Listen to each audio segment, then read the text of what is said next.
hello there. Servum17 once again. This is my massive... Why do I keep wanting to say Mass Effect? This is not Mass Effect. ME apparently means Mass Effect in my stupid brain. This is Mirror's Edge. God damn me. Sorry guys, I'm so professional right now. This is Mirror's Edge Catalyst. It has nothing to do with Mass Effect. If it did, it would be kind of strange, but it doesn't. This is the 8th mission, it's called Benefactor, and this is an example of where you could blame bad detection, but it's actually just bad playing. I did not aim my running wall jump correctly. Sometimes it can be tricky, so I grabbed every single thing in that room, except for the thing I wanted.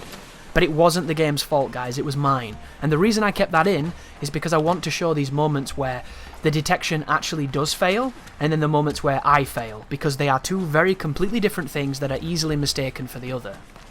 It's easy to blame this game for poor detection. Not so easy to blame yourself, and personally, I would rather blame myself because then I can always improve and get better. That's the best way to look at it. If you just blame the game every single time, you'll turn into Darkside Phil and you'll never evolve, and I hope you evolve, because that's what these videos are about, trying to help people learn a little bit, or just reinforce what you already knew if you're already a pro Mirror's Edge player. But this is a really fun level, this one. There's a couple of environmental puzzles, there's a couple of opportunities to be creative on pipes and doing all kinds of weird runs. Like, watch this, I end up jumping backwards to get on this. Watch this. Epic jump here. You watching? Backskate.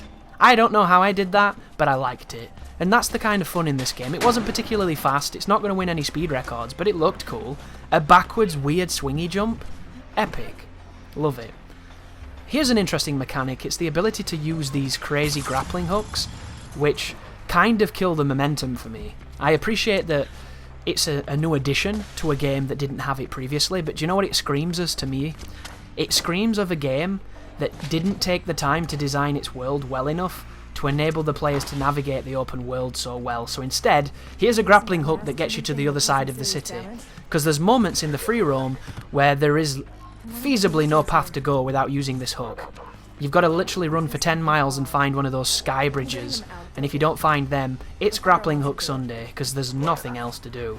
And to me, I would prefer intricate jumping to just pressing one button and zooming everywhere, because it feels way too Arkham Knight for my tastes. But I love those poles that let you jump into them and swing round corners. They're really fun, those ones.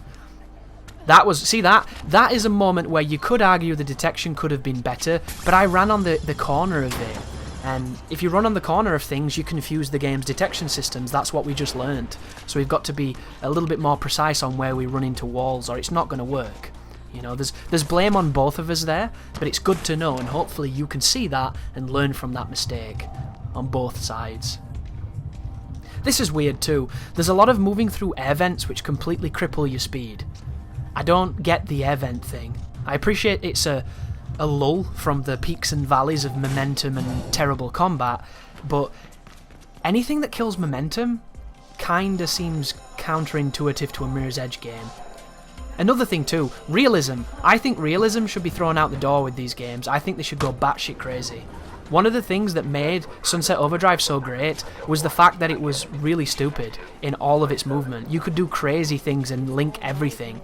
In this game, you can only wall run on 2 surfaces before Faith starts having, like, you know, delusions of grandeur and starts falling. On Sunset Overdrive, you can run on walls indefinitely, as long as you jump to another wall, and I think that this game would be way better if you could keep running on walls.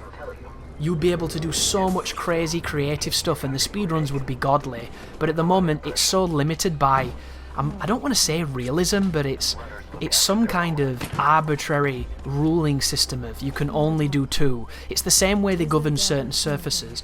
Certain walls, you can't run up them and spin and jump off them, because she doesn't do the animation where she does the scuffle up the wall. She just kind of jumps and does nothing.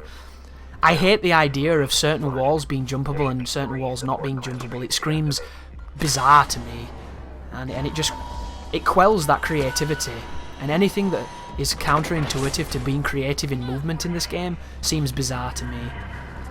This is the moment where the waypoint was just like, I'm going this way, fuck you. Jumping up the walls, doing your wall runs, hitting those pipes with a jump to get that nice spin. That's an area where you can probably use the coil to jump over it, but I don't have the upgrade. And if you're wondering why I'm not doing the coil, I don't have it yet, that's why. Same with the wall run momentum trick, where you go from one wall to another wall. You have to buy that after this mission. And you could have done so many cool things if you had access to it. But cross this thing that you're messing with. Hook across here. Get up onto this floor. There's a nice hurdle. Linford Christie that shit. Lost all my speed then when I did that side dodge. That was silly. That wasn't the best slide either. You want to slide at the last possible instance and hold it for long enough so that you don't get caught on your way out. And then when you come out of the slide, always do the right trigger to combat boost to get back momentum that was lost. You can combat boost out of these as well. You can combat boost out of almost any animation. So use it, guys. It will make you way faster than this looks. But there's another one of the chips. Pull that bad boy out. And it's going to make this thing unstable, and I think there's one left now. Oh no, we have to escape the building in our fashionable red shoes that are absolutely everywhere in this game. There seems to be some guy with like a shoe fetish telling all these ladies to take off the shoes so he can smell them and shit. But run over here, there's a ladder to your right. I didn't quite see it, and then she grabbed it. And then we can follow this interesting piece of scaffolding. Bounce across there by holding the left bumper. This completely kills your momentum by showing you, yeah, we get it, we're high up. Very interesting choice. I love jumping on moments where they expect you to slide. Sometimes it kills you, be very careful. And then there's a lot of pole climbing in this. This is another moment too where the game has upgrades that make your pole climbing skills better, so you can do this faster. Also, she slides down the poles, yet I haven't been able to make her slide down the ladders, even though you'd think she'd hold the sides and slide.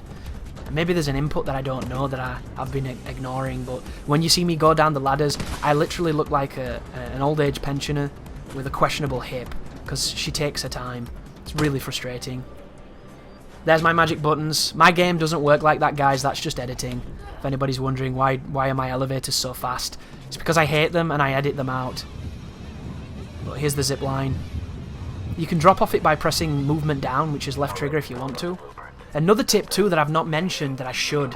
There's a controller scheme for this game where you can change jump to A, and it would save so much confusion. I completely forgot to try it, but A would be so much better than pressing bumpers because it's easier to press, it's more responsive, and you'll get way less input drops if you do it that way. But that's just a pro tip from me. You might hate it, who knows. Thanks for watching. You take care now.